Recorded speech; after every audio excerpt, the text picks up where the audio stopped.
বিসমিল্লাহির রহমানির রহিম। আসসালামু আলাইকুম। কেমন আছেন আপনারা সবাই? আলহামদুলিল্লাহ, আমিও ভালো আছি। আজকে আপনাদের মাঝে আমি নিয়ে আসছি জলপাইয়ের আচার। তো এখন যেহেতু জলপাই সিজন চলে আসছে, তো আজকে আপনাদেরকে আমি তৈরি করে দেখাবো জলপাইয়ের আচার। আমি এখানে 1 কেজি জলপাই নিয়ে নিয়েছি। এখানে সিদ্ধ করে আমি এটাকে ম্যাশ করে নিয়েছি ভালোভাবে। সাদা পানিতে বলকা নিয়ে আমরা ম্যাশ করে নিয়েছি। আর লাগবে এখানে পরিমাণ মতন চিনি। আপনারা চাইলে এখানে গুড়টাও ব্যবহার করতে পারেন। লাগবে সাদা ভিনেগার পরিমাণ মতন, সরিষার তেল পরিমাণ মতন লবণ, পরিমাণ মতন মরিচের গুঁড়ো, পরিমাণ মতন হলুদের গুঁড়ো এবং এখানে পাঁচফোড়ন গুঁড়ো নিয়ে নিয়েছি। এখানে শুকনো মরিচ, জিরা, মৌরি সব কিছু একবার পাঁচফোড়ন করে তারপরে আমরা তেলে তারপর গুঁড়ো করে নিয়েছি। আপনারা চাইলে আস্তটাও ব্যবহার করতে পারেন। আর লাগবে থেতো করা রসুন। তাহলে চলুন আমরা মূল রান্নায় চলে যাই। চলে আসলাম মূল রান্নায়। এখন আমি জালটা জ্বালিয়ে দিচ্ছি। বিসমিল্লাহির রহমানির রহিম। এখন আমি পরিমাণ মতন একটু সরিষার তেল দিয়ে নিব। বিসমিল্লাহির রহমানির রহিম। এখানে অল্প করে সরিষার তেল দিয়ে দিলাম। থেতো করা রসুনটা দিয়ে দিব। বিসমিল্লাহির রহমানির রহিম।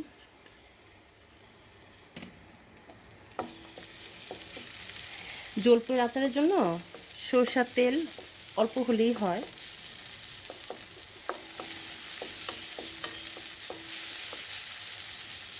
যেহেতু এখন প্রচণ্ড গরম লাগে এখন, সেই জন্য টক জিনিসটা খেতে খুব ইচ্ছে হয়। সেই জন্য চিন্তা করলাম আজকে আপনাদেরকে আমি জলপাইয়ের আচারটা করে দেখাই।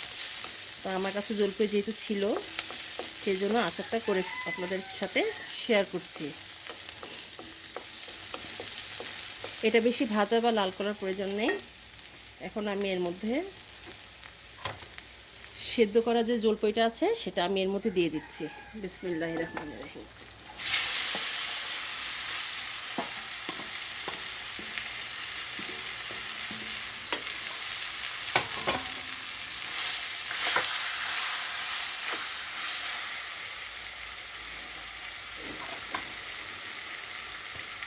একটু হালকা নেড়ে দিব।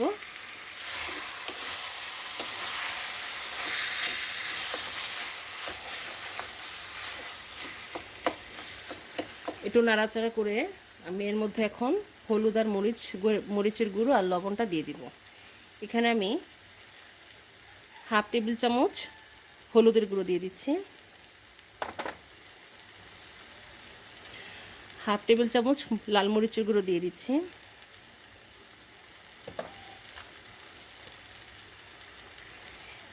1 চামচ ভরে লবণ দিয়ে দিচ্ছি।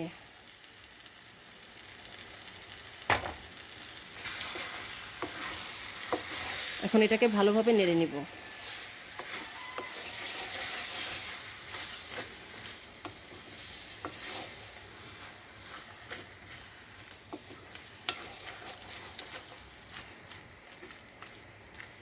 মশলাটা ভালোভাবে মিশিয়ে নিতে হবে।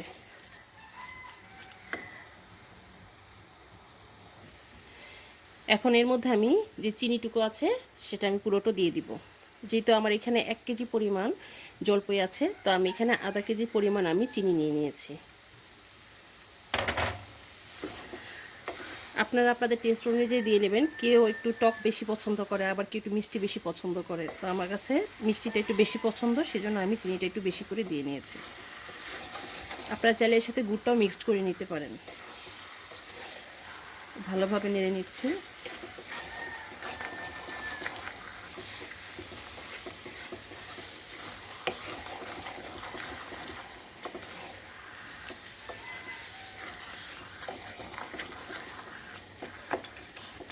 এখন আমি এর মধ্যে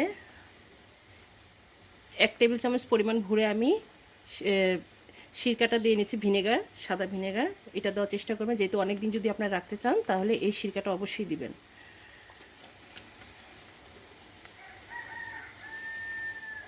আমি এটার কৌটা দিয়ে মেপে দুটা কৌটা দিয়ে দিচ্ছি, তাহলে 1 টেবিল চামচ পরিমাণ হয়ে যাবে।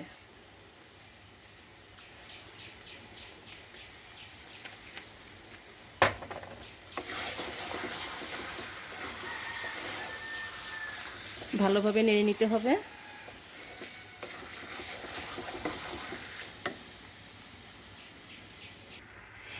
এখন এর মধ্যে আমি পাঁচফোড়ন যেটা গুঁড়ো করে রেখেছি, টালা যে পাঁচফোড়নগুলো সেটা আমি দিয়ে দিচ্ছি। এখন আমি অর্ধেকটা আগে দিব, তারপরে আবার অর্ধেকটা দিব।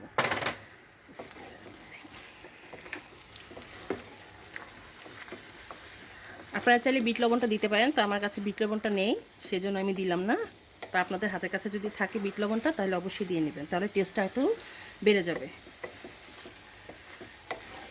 আচারের মধ্যে যত মশলা বেশি দেওয়া হবে তত মজা।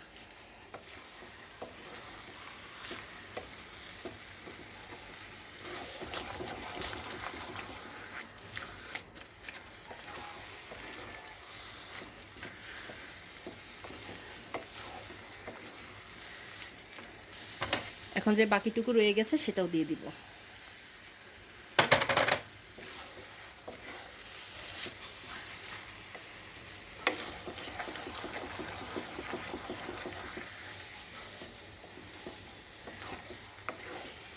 আমার কাছে এইভাবে আচারটা খেতে খুব ভালো লাগে, গলা গলা থাকে। তো কেউ এমনিতেও আস্তা যেটা দেয় সেটাও দেওয়া যাবে, রোদে শুকিয়েও দেওয়া যায়, যে যেভাবে দেয়। আমার কাছে সবভাবেই ভালো লাগে।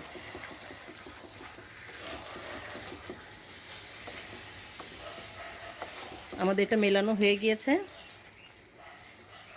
এটা ঠিক এই পর্যায়ে থাকবে। এখন এই পর্যায়ে